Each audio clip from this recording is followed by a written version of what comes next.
Le Portugal s'en sort in extremis face à la valeureuse Tchéquie grâce à Francesco Conceição, encensé par Cristiano Ronaldo, enlacé plutôt par Cristiano Ronaldo.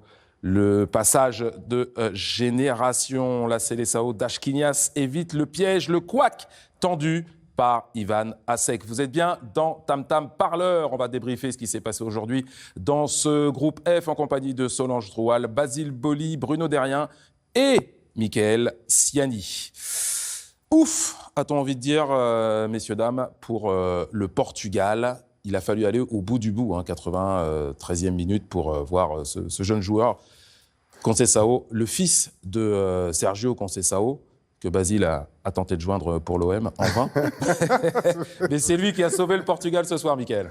Ouais, c'est lui qui a sauvé le Portugal. Après, c'est pas une victoire... maîtrisée. C'est pas une victoire maîtrisée, mais c'est mérité. Parce qu'ils ont poussé, ils ont eu le monopole du ballon, ils se sont créés des occasions, des opportunités. Voilà, ils ont poussé jusqu'au bout et bon, il a fallu des erreurs de la Tchéquie pour justement permettre au Portugal de s'imposer. Ouais, on est sur 74% de possession, donc à peu près pareil qu'en première mi-temps. Donc toujours très dominateur, ces Portugais. Et heureusement, j'ai envie de dire que ça s'est conclu par une victoire. Eh ben, on va voir les buts. Ouais, on va voir. Le premier but inscrit par les Tchèques, d'ailleurs. Oui, à la 62e minute. Grosse surprise avec la frappe supersonique de Provo qui est venue climatiser la formation portugaise. Alors c'est un but vraiment très très très beau, totalement à contre-courant du match qui se jouait. Ouais, complètement. Ils ont réussi justement sur l'une des seules occasions qu'ils avaient à mettre cette frappe en dehors de la surface bien maîtrisée. Le ballon, il faut bien se baisser sur la balle pour pas qu'il s'envole. Il arrive à bien la fouetter et justement à la mettre hors de portée du gardien. Donc, seul tir cadré pour les Tchèques. Ils ont été efficaces. Ouais, un tir, un but. C'était un vrai coup de tonnerre, ce but, quand même, Basile. Ouais, c'est un super but. C'est un but dans sa réalisation, passe en retrait et qui place carrément le ballon dans la lucarne, dans le petit filet. Ouais, petit filet lucarne, quand même. Lucarne basse, oui. Voilà, à la façon lucarne. Non, c'était une très bonne occasion conclue par les Tchèques. Et on enchaîne, on a senti un petit coup de mou quand même après ce premier but surprise pour les Portugais, mais qui finalement répondent à la 69e minute avec l'égalisation, avec un but, par contre, contre son compte du Tchèque Hranak. Ouais, à force de mettre la pression sur cette défense, évidemment, elle est un peu acculée, et ce qui fait que il y a eu le gardien a poussé le ballon sur le tibia du défenseur, donc but contre son camp. Moi, je trouve que c'est une erreur quand même de la part du gardien, parce que là, il peut complètement la bloquer. Alors, on n'est pas gardien, donc c'est toujours plus facile de le dire, mais je pense qu'il y a vraiment la possibilité de garder ce ballon et de ne pas l'envoyer sur le défenseur. Je suis d'accord avec toi, parce que même s'il veut dégager le ballon, il faut qu'il dégage complètement en dehors, prendre à l'axe. Exactement. Et puis, on va voir le troisième but. Solange, à la 92e minute, un but inscrit donc par le jeune Francesco Conceição. C'est Cristiano Ronaldo qui va... Ouais, c'est la délivrance pour cette équipe portugaise qui venait de connaître un petit ascenseur émotionnel juste avant. Il y a encore une erreur, on peut noter encore. Exact. L'intervention du défenseur, je crois que c'est Krejci, numéro 4, voilà. Là, je pense que c'est la... Voilà, il s'agenouille alors qu'il aurait pu utiliser ses jambes pour... Oui, c'est une attitude défensive très étrange, Basile Boubacar. Oui, très étrange, mais je pense que c'est la nervosité, la fatigue, le manque de lucidité qui lui fait faire ce geste-là. Je pense qu'il aurait pu justement même dégager le ballon en corner. C'est ce qui semblait le plus simple, c'est d'utiliser son pied pour sortir le ballon quand même. Parce que c'est le stress. C'est pas académique du tout. Il se met à genoux là carrément, je sais pas. C'est l'accumulation des situations défensives. Exactement, c'est à force d'être pressé, il pensait qu'il y aurait un attaquant derrière lui, et vigilance d'un joueur, Cristiano Ronaldo, donc on est un peu pris et on essaie de dégager avec ce qu'on a, quoi, un peu. Bon, là, la fatigue joue aussi, donc c'est une grosse erreur. Ouais.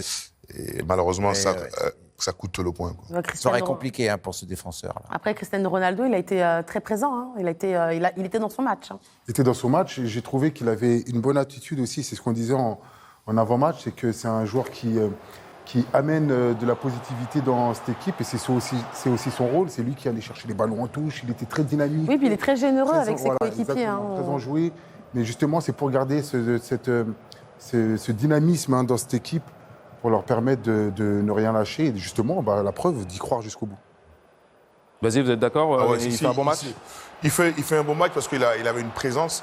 Il faut dire qu'il avait quand même 2 centraux sur lui. Ses faits et gestes étaient vraiment... c'était très difficile pour les défenseurs. Il est présent dans les 6 mètres. Il n'a plus la vivacité qu'il avait, évidemment. Donc, pour faire les appels, etc. Mais bon. On a une stat, 100% de passes réussies. Hein. Ouais, il a encore la touche, il a encore la volonté de pouvoir aller vers l'avant. Alors c'est marrant cette attitude là sur les coups francs. Qu'est-ce qu'il peut se dire là? En fait, c'est un entraînement. Tu mets 100 balles, 100 ballons comme ça, tu frappes, et tu essaies de trouver l'équilibre pour pouvoir ajuster ta frappe et tu te remémores les mêmes conseils que tu te donnais à l'entraînement, quoi. C'est-à-dire, je dois mettre le ballon là. Je dois mettre le ballon là. Ah ouais, donc c'est exactement. Il y a tout un truc très psychologique en fait. C'est de la psychologie, mais il a raison. Je pense qu'il a l'expérience, il sait comment ça fonctionne et il conditionne son cerveau. Il conditionne son corps, sa posture, sa position. Et je pense qu'il aura plus de réussite en faisant ça. Et il cadrera beaucoup plus souvent. N'essayez pas chez vous. Incroyable. N'essayez pas chez vous. Cristiano Ronaldo est un joueur professionnel. Ne faites pas ça. N'essayez pas de faire des lucarnes. On s'arrête quelques instants sur Francesco Conceição, tout jeune joueur, 3e sélection. Il a été appelé pour la première fois en mars 2024. C'est le fils de son père, Sergio Conceição, donc qui a lui aussi joué avec le Portugal, qui a fait une très très grande carrière et qui maintenant est entraîneur à la recherche d'un club. Basile, je dis ça, je dis rien. Mais bon, voilà. En tout cas, c'est le premier but pour ce jeune joueur. Il va s'en souvenir de cette soirée. Regardez sa joie, c'est quand même extraordinaire. Il venait de rentrer. Il avait remplacé Vitinha à 90e. Il prend un carton jaune, non? Bah oui, il a enlevé son maillot. Il l'a pris. Deuxième ballon touché et but. Je pense que c'est un détail pour lui. Ouais, c'est un détail. À partir du moment où tu marques un but, surtout avec l'équipe du Portugal. Surtout en prolongation comme ça. À ta 3e sélection, tu délivres un pays, quoi. Ah ouais. Donc c'est extraordinaire pour lui. Il est lucide sur sa frappe ou il cherche juste à la pousser au fond? Il cherche à mettre de la puissance pour justement elle soit pas accessible. Il met beaucoup de puissance. Il la met quand même. Il est à 2 mètres, mais voilà. Il la met. Il a 2 mètres de but. Donc là, il se pose aucune question. Là, il se pose pas de question. Là, tu la mets, quoi. Là, faut mettre le plus de puissance possible et qu'elle soit contrée, qu'elle soit touchée, et il faut qu'elle rentre. Alors le Portugal aurait pu faire la décision, en tout cas passer devant les Tchèques un petit peu plus tôt, mais il y a eu un but qui a été refusé. Bruno, on va faire appel à vous, un but refusé à Diogo Jota. On va voir les images. Ce but portugais qui va être donc refusé pour une position de hors-jeu de Ronaldo. Vous allez le voir sur le centre là. Voilà, c'est Ronaldo qui est sanctionné hors-jeu. Il faut rappeler qu'on prend en considération pour jouer hors-jeu la tête, le tronc et les jambes. La tête, le tronc et les jambes. La tête, le tronc et les jambes uniquement, pas les bras, vous voyez. Donc là, quand on revoit les images, on voit qu'il est en avant, regardez. On peut... Pas sur cette image-là. Voilà, sur cette image-là, on voit qu'il est quand même un peu devant l'avant-dernier défenseur, le dernier défenseur étant le gardien. Donc il est jugé hors jeu à juste titre, donc le but est refusé. Merci Bruno pour votre analyse et ses précisions. Je vous avais parlé du gardien, Jindřich Stanec, on va en parler. Il a été assez déterminant dans cette rencontre. Il a multiplié les arrêts, il a longtemps repoussé l'échéance. Ouais, il était efficace sur ses sorties. Là, on voit qu'il gagne son duel face à Cristiano Ronaldo. Il a fait quelques erreurs de main. Sur le premier but, par exemple, il doit essayer de dégager sur le côté, pas dans l'axe. Et c'est ça qui est terrible. C'est pour ça qu'on avait choisi cette séquence. C'est-à-dire qu'il fait un très bon match, mais il est fautif sur l'égalisation portugaise. Exactement. Et puis sur la phase de jeu où son défenseur, je sais pas, il doit être maître de sa défense, quoi, en disant dégage ou tout ça est important. Même s'il il était vraiment bien, mais bon, c'est pas quelqu'un qui parlait beaucoup, c'est pas un gardien qui parce qu'on a besoin de ça quand on est défenseur, quand on est dominé. Il faut qu'on ait derrière un rempart qui nous dit fais attention là, il est là, derrière. On a besoin de communiquer entre vous. Une communication très importante, surtout quand on est gardien de but. Là, il a fait des arrêts superbes, mais le plus important n'ont pas été faits. Donc, action de but et but, c'est malheureux, quoi. C'est malheureux pour lui. On revoit l'égalisation portugaise. Il a obligé son défenseur Hanek à pousser le ballon contre son camp dans ses filets. Et ça a évidemment, on ne va pas dire tout changé parce que le Portugal dominait cette rencontre. Mais à partir de là, le Portugal est allé chercher la victoire. Ils évitent le couac, les hommes de Roberto Martinez. On va voir ce qui s'est passé dans ce groupe F. Il y avait un autre match un petit peu plus tôt dans la journée. C'était entre la Turquie et la Géorgie. Et les Turcs sont les premiers à ouvrir le score grâce à Muldur. Très belle reprise de volée de ce défenseur latéral. C'est assez rare. Magnifique. Un peu à la Pavard, quoi. Très, très beau. Vous avez les mêmes références que Michael Siani. Et puis ensuite, Mikotadze va répondre après ce bon travail de Tchitchashvili. Ça, c'est vraiment un but d'avant-centre parce qu'on est, on est concentré sur le centre qui va arriver et la mettre où le gardien ne peut pas la prendre. Et il joue très très bien le coup, l'ancien de l'Ajax Amsterdam. Et il trompe le gardien turc. Mais regardez ça, Basile. Wow. Bim, Arda Güler. On aime ça.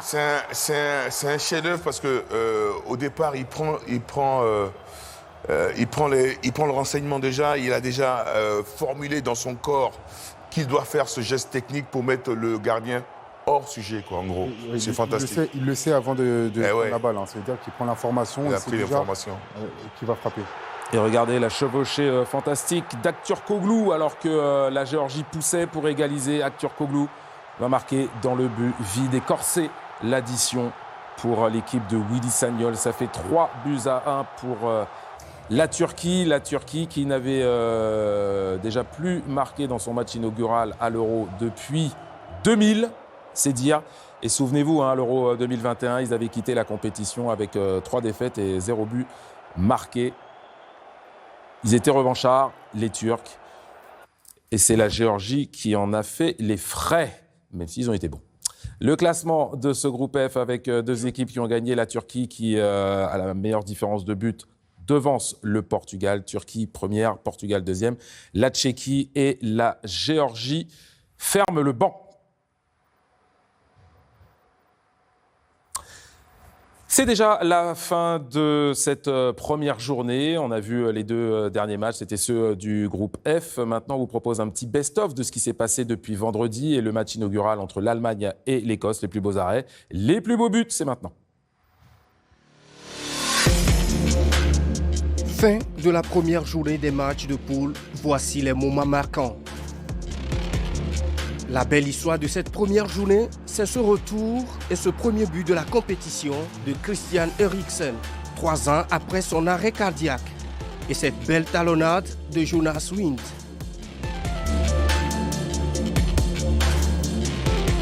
Harry Kane aurait lui aussi pu marquer, mais Rajkovic en a décidé autrement.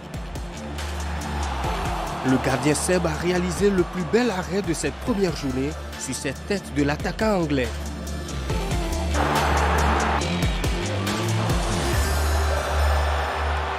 Avec ses 5 buts d'entrée, la Mannschaft a été la plus belle sensation de cette première journée. Julian Nagelsmann et ses hommes affichent ainsi leurs ambitions dans la compétition. La Suisse et la Hongrie dans le groupe A sont donc prévenus. Dans les tribunes, ce sont les supporters des Oranges qui ont ravi la vedette à tous les autres. Jude Bellingham, très attendu, a répondu présent pour débuter l'Euro des Three Lions. Joueur du match face à la Serbie, le milieu 10 anglais continue sa lancée avec le Real Madrid. Match exceptionnel avec ce coup de tête. Quant à Kylian Mbappé, futur coéquipier de Bellingham au Real, il s'est cassé le nez dans tous les sens du terme avec ce gros raté. Tellement rare ces ratés du capitaine des Bleus qu'avec cette sortie sur blessure, On aura dit simplement que ce n'était pas sa soirée. Moi, j'aimerais bien savoir ce que vous avez retenu, vous, de cette première journée, Basile. Bah, déjà, la Mannschaft qui répond présent. Et puis, l'équipe anglaise avec Bellingham qui continue de faire des super matchs. Puis, le Portugal aussi fait partie des équipes qui sont... Ouais, mais le Portugal, là, l'image, si vous devez retenir une image de cette première journée, qu'est-ce qui vous a le plus marqué? J'ai envie de dire, c'est... Le nez de... Le nez de Mbappé. Le nez de Mbappé, quoi, en gros. Et vous, Mickaël? Non, il y a eu des beaux buts. Je pense qu'on a vu un très beau match avec la Turquie. Après, on voit que les gros aussi se sont imposés. Donc, une belle première journée, en général. Alors, c'est pas une image, mais j'ai bien aimé l'Espagne. Le match de l'Espagne, Ouais, je trouvais on entre en lice. complète à tous les niveaux. Et j'ai bien aimé aussi le but turc cet après-midi. Très bien. Alors, on revient un petit peu sur le match entre le Portugal et la Tchéquie. L'homme du match, c'est qui, selon vous? L'homme du match. C'est pas Francesco Ouais, c'est pas Conceição, facile. c'est Vitinha, on l'écoute. Vitinha. E vamos ouvir Vitinha, o homem do jogo desta partida. Vitinha, antes de Vitinha, mais, vous êtes l'homme du parabéns match. pelo prémio. Sabe ainda melhor quando Bravo pour se ce consegue trophée. pôr a cereja em cima do bolo e ganhar o jogo mesmo em cima do apito final. Sem dúvida, sem dúvida. Não há que enganar aqui, o mais importante era a vitória. Entrar Le plus bem, important, c'est la victoire. mostrar o que somos, mostrar a nossa força. E Jouer claro sur que nós nos forces. preferimos sempre ganhar sem gols sofridos. veut toujours gagner, mas também on a un peu mostra muita souffert. resiliência da nossa parte, mostra muito acreditar, mostra muita força, mostra cabeça e On a fait frieza beaucoup d'efforts. para não On a entrar toujours em cru en stress nous. quando estamos em desvantagem e foi o que nós fizemos hoje. Une fois qu'on était Na revenu au primeira score, vez, uma on baliza avait nesse l'ambition segundo, d'aller remate fora da gagner área, ce match et on l'a grande gol fait. da parte do jogador da Checa. Mas é duro. C'était é un duro peu quando é comme une partie d'échecs mesmo assim, nós mantivemos a face au Tchèques. calma, frieza psicológica de ir atrás do empate, fizemos o empate. On e était nunca- mené, je vous le e nunca rappelle, deixamos on a de réussi acreditar, à infelizmente. recoller au score et puis derrière on a mas foi gagné, uma donc jogada on est plutôt coletiva, content de ce qu'on a fait. Destaque também para os jogadores que entraram, que acrescentaram verdadeiramente. Et quando é assim, on somos peut uma saluer equipa la muito forte. performance de ceux qui ont entré et qui nous ont permis de gagner cette rencontre. Et donc, comme ça, il salue son sélectionneur Roberto Martinez qui a fait les bons choix, le fameux coaching, comme on dit. On va s'intéresser maintenant à la deuxième journée avec Allemagne-Hongrie. L'Allemagne qui sera qualifiée en cas de victoire.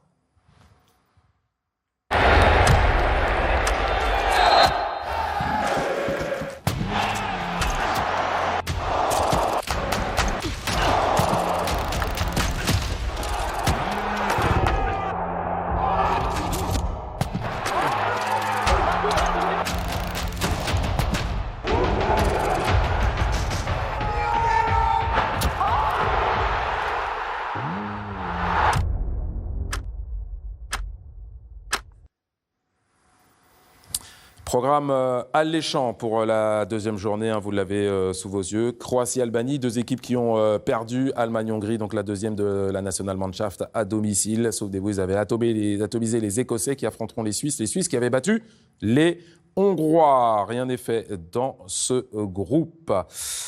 Quel match va vous intéresser particulièrement demain? L'Allemagne, la Croatie. Croatie-Albanie, ça a l'air pas mal. Hein. Oui, moi je mettrais aussi Ça, Croatie-Albanie. C'est un bon match. Après, c'est vrai que l'Allemagne, bon, les organisateurs, on a envie de voir aussi s'ils confirmeront leur belle victoire. Basile, aucun?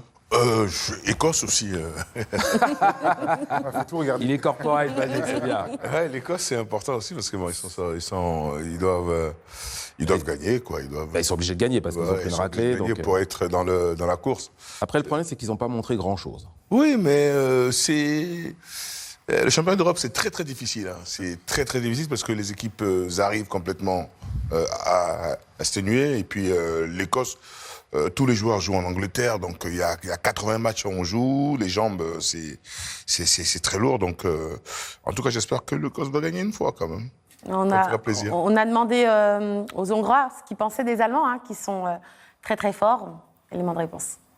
Ott megmutatta, hogy partiba lehet a németekkel lenni. 2022-ben ugye kétszer is megvertük őket a Nemzetek Ligájába, úgyhogy megmutattuk, hogy csapatként, hogyha egymásért küzdve, azért ilyen csapatokkal is fel lehet venni a kesztyűt, úgyhogy mindenképp pozitívak vagyunk így a meccs előtt. Méfiance. Jamais 203? Jamais Là, c'est ce qu'il avait l'air de dire. Hein. Oui, ils les ont battus 2 fois. Bon, on va voir si ils arriveront à le faire une 3e fois. Ça va être compliqué. La donne a un petit peu changé. L'Allemagne est un petit peu meilleure qu'il y a quelques mois. On va faire un petit tour sur les réseaux sociaux. Vous savez, dans Tam Tam, on adore ça, on adore rigoler avec ce qu'il y a sur la toile. C'est l'heure du béret, le meilleur des réseaux sociaux, Anta Tal.